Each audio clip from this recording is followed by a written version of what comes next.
welcome to the next in the 67 steps, guidelines, principles to live the good life, health, wealth, love, happiness. How do we get there?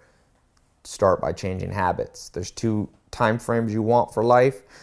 The 67-day one is the scientifically researched, optimized time frame to start rewiring the brain.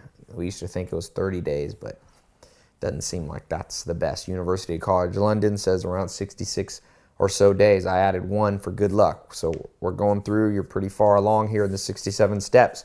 I call this one today, Bone Thugs and Harmony and the Tyranny of the 1st and 15th, Undoing the Chains of the Rat Race. So, Bones, Thugs, and Harmony, they've got a song about, the rat race.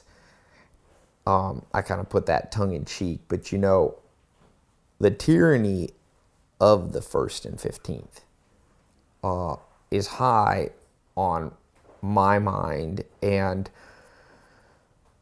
if you look at what dominates the vast majority of humans' life right now, it's what? It's finance. It's making money.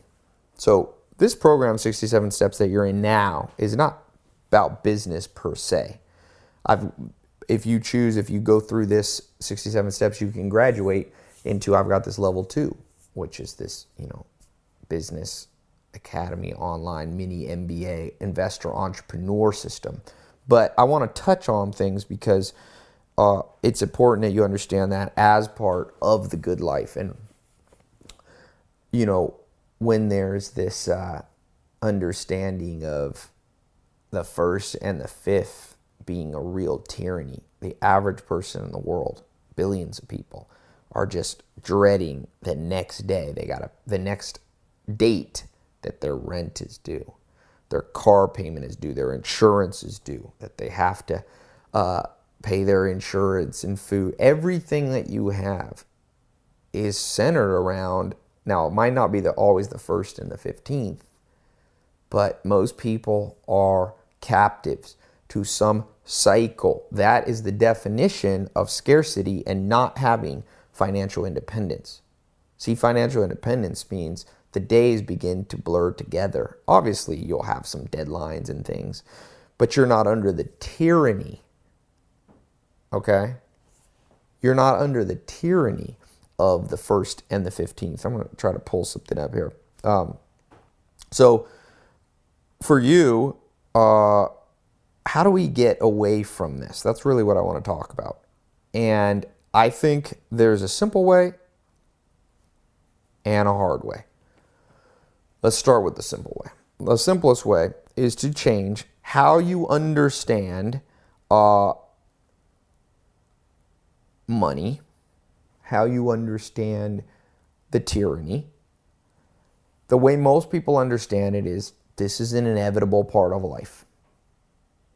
That you will be going, can I scrape by for the 1st to pay my rent? Can I scrape by for the 15th? Now, the breakthrough that I had, one of my business partners, John, he said to me, Ty, what is the opposite of monthly bills, monthly expenses? So I thought about it. What is the opposite of monthly bills? Monthly expense. Well, if you just use logic, the opposite of monthly expenses is monthly income. So the solution for everything is income for the most part. Obviously, you need to cut costs, but some costs are inevitable in a world of 7 billion people where you exchange currency for time, for energy, for services. You're not going to get away from that.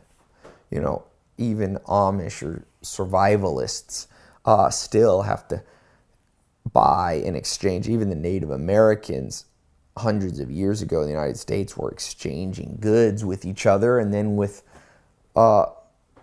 settlers when the settlers came. So when Bones, Thugs, and Harmony, when people are rapping or singing about, the grind of life and you got to pay those bills and all that kind of stuff, they're right.